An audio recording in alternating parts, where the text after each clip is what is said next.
શાંતિમાં તમે બોલાવ્યો?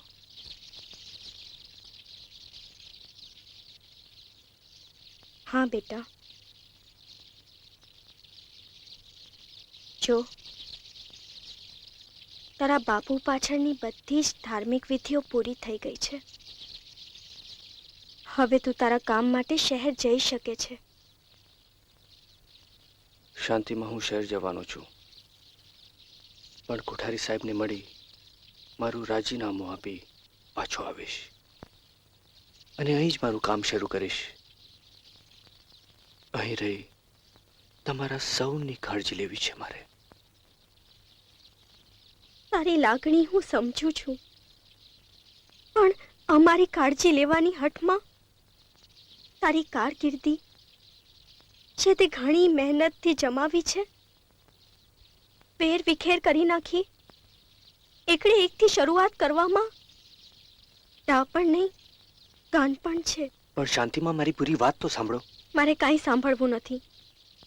તારે એક વાત હંમેશા તારી સમક્ષ રાખવી જરૂરી છે, ને તે કોઠારી કુટુંબે કરેલા તારા પરના ઉપકાર. એમને આમ અચાનક અધવચ્ચે છોડી દેવા, એનાથી બીજું મોટું પાપ હોઈ ન શકે. અને પિંકીનું શું? વચનભંગ જેવો બીજો કોઈ ગુનો નથી બેટા. શાંતિમાં, પિંકીને આપેલા વચન કરતા પાપાને આપેલું વચન મારે માટે વધારે કિંમતી છે. તમારી સમક્ષ મારે આ વાત ન કરવી જોઈએ, પરંતુ મારા માટે તમારી યુવાનીના સપનાનો જે ભોગ તમે આપ્યો છે તે વાત જાણ્યા પછી હું... તારી બધી વાત સાચી, છતાં મારી તને આજ્ઞા છે કે તારે કાલે જ કોઠારી સાહેબને ત્યાં જઈ તારું કામ અને તારી કારકિર્દી યથાવત રાખવાના છે. તું કાલે જ શહેર જઈશ.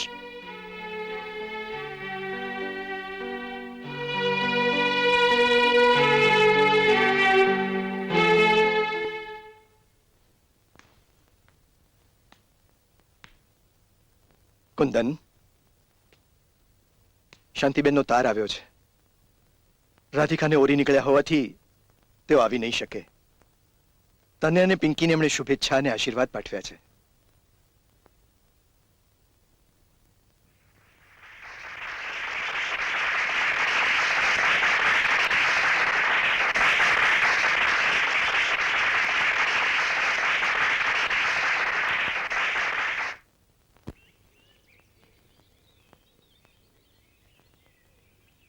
કુંદન, હું છેલ્લા અઠવાડિયાથી જોઉં છું તું ઠીકથી બોલતો નથી, ખાતો નથી. એવું લાગે છે જાણે કોઈ બહુ જ મોટું બોજ તારા હૈયા પર હોય. શું વાત છે કુંદન? મને નહીં કે? પિંકી, હું મારા મનની વાત તને નહીં કહું તો બીજા કોને કહીશ? પણ આ વાત કરી હું તને ચિંતામાં નથી નાખવા માંગતો. તું જો આ વાત મને કહે તો તને ચિંતામુક્ત કરવાનો કોઈ માર્ગ હું ચિંતી શકું તો તને શું વાંધો છે? તને મારા સામ છે જો તું આ વાત નહીં કહે.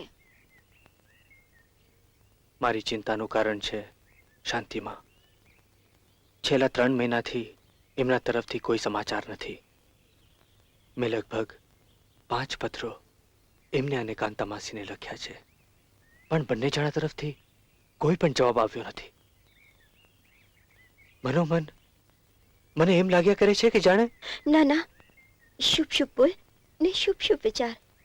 જો બીજા થોડા દિવસોમાં એમની તરફથી કોઈ સમાચાર નહીં આવે તો... કુંદન દીકરા, તારા માટે તાર છે.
કાંતા માસી, હું થોડી જ વારમાં શાંતિમાના અસ્થિ વિસર્જન માટે જાણો જ જવાનો છું.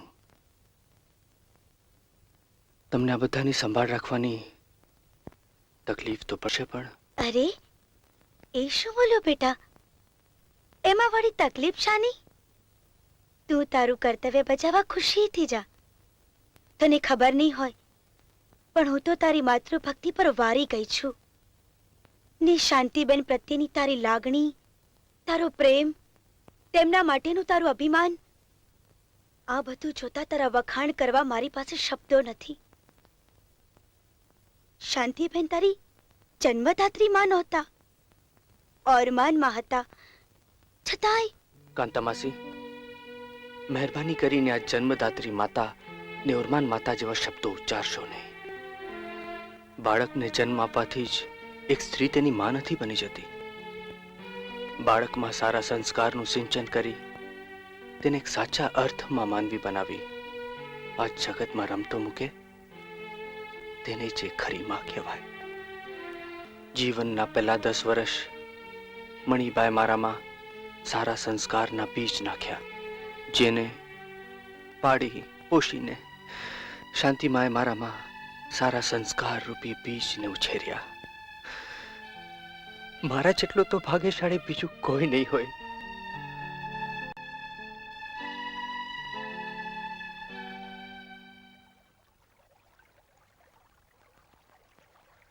કુંદન,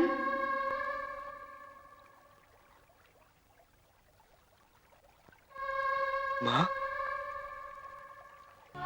બેટા, જેટલો તું મને મળવા માટે બેચેન હતો, એટલી જ હું પણ બેચેન હતી. પણ ભાગ્યને કોણ અટકાવી શકે છે? આખરે એ જ થાય જે થવાનું હોય. દીકરા, હજી પણ મારું મન અશાંત છે. મને જયંત, હેમંત અને રાધિકાની ચિંતા ખાઈ રહી છે. બેટા કુંદન, મને વચન આપ કે તું જયંત, હેમંત અને રાધિકાની છત્ર છાયા બનીને રહીશ. હવે તું જ એમના માટે માતા, પિતા, મોટા ભાઈ બધું જ છો. તેમનું ધ્યાન રાખવાનું, તેમને કંઈ પણ ઓછું ન આવે તેમ તેમની પરવરિશ કરીશ. વચન આપ બેટા, વચન આપ. એ જ તારું ખરું તર્પણ હશે, અને તો જ મારો આત્મા સદગતિ પામશે, મને મોક્ષ મળશે. ને જો તેવું ન કર્યું તો મારો આત્મા ભટકતો રહેશે બેટા, ભટકતો રહેશે. શાંતિમાં, મારું તમને વચન છે, જેમ તમે મારી પરવરિશ કરી ઓરમાન માં માટેના સમાજના વિચારોને છિન્ન ભિન્ન કરી નાખ્યા, તેમ હું પણ જયંત, હેમંત, રાધિકા માટે માં, બાપ અને મોટા ભાઈની બધી જ ફરજ નિભાવીશ. ઓરમાન નહીં, ભાઈ બનીને બતાડીશ. હું તમને વચન આપું છું શાંતિમાં, વચન આપું છું.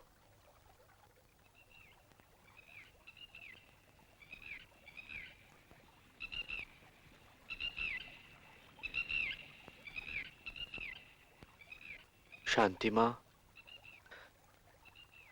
તમે શાંતિથી સિધાઓ.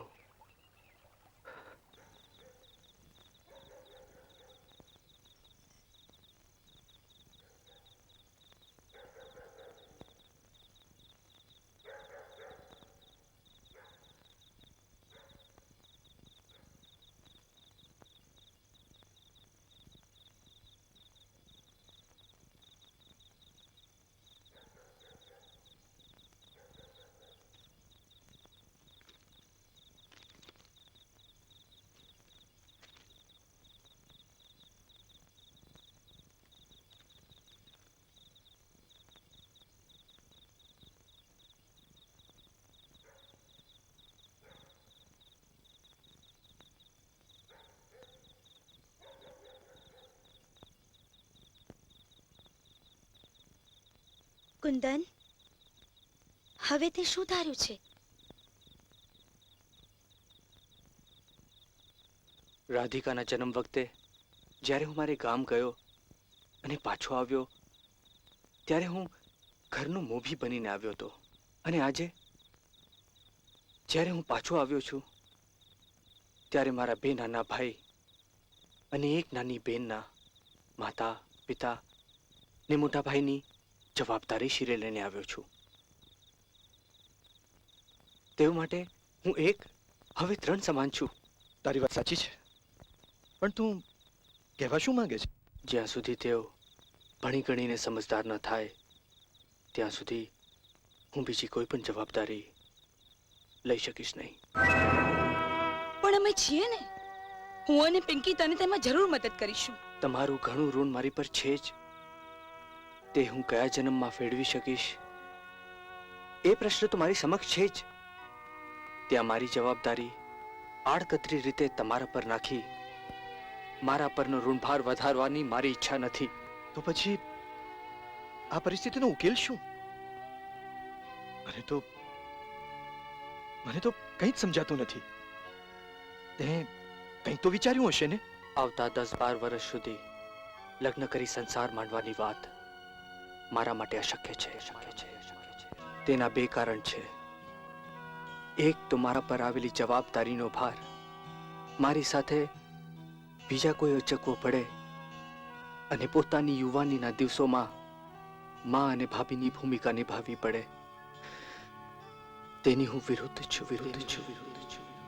અને બીજું, 10-12 વર્ષ સુધી પિંકીને મારી રાહ જોતા બેસવાનું કેવું, બલકે એવો વિચાર પણ કરવો મારા માટે મહાપાપ છે. આ સંજોગોમાં આપ બંને અને પિંકી મને માફ કરશો. નમક હરામ, નાલાયક, અત્યાર સુધી તે મારી દીકરીને તારી મોહજાળમાં ફસાવી રાખી. અમે તને સારો માની તારી સાથેનું જીવન જોડવાની હોશે હોશે તૈયારી દાખવી અને સમાજમાં પ્રતિષ્ઠિત વ્યક્તિઓની હાજરીમાં એ વાતનું એલાન કર્યું, અને મોટી પગા તું આજે વચનમાંથી ફરી જાય છે.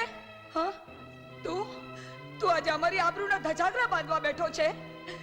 જ્યારે કાલે સમાજમાં આ વાતની બધાને ખબર પડશે ને, ત્યારે કોઈ મારી દીકરીનો હાથ પકડવા તૈયાર નહીં થાય.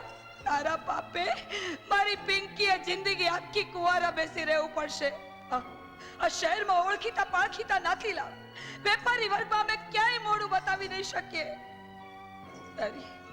તારી એક વર્તણૂકથી અમારા ખાનદાન પર લાગેલા કલંકને અમે ક્યારેય નહીં ભૂસી શકીએ.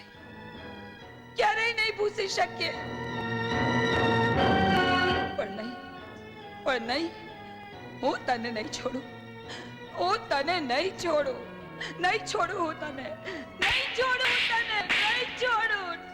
પદ્મા, શું કરો છો તમે? આ શોભતું નથી તમને.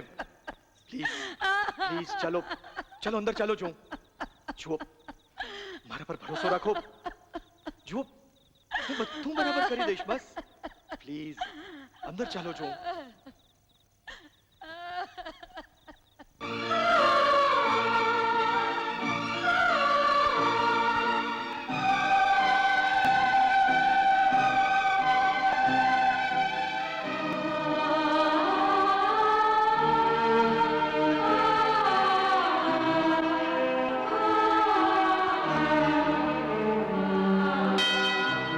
કુંદન બેટા, તો બીજા મરદ જેવો મરદ થઈને રડે છે. પદ્માના કહેવાનું ખોટું નહીં લગાડવાનું તારે બેટા. એ તો માં છે ને આવી પરિસ્થિતિમાં માનો આક્રોશ ઝાલ્યો ન રહે.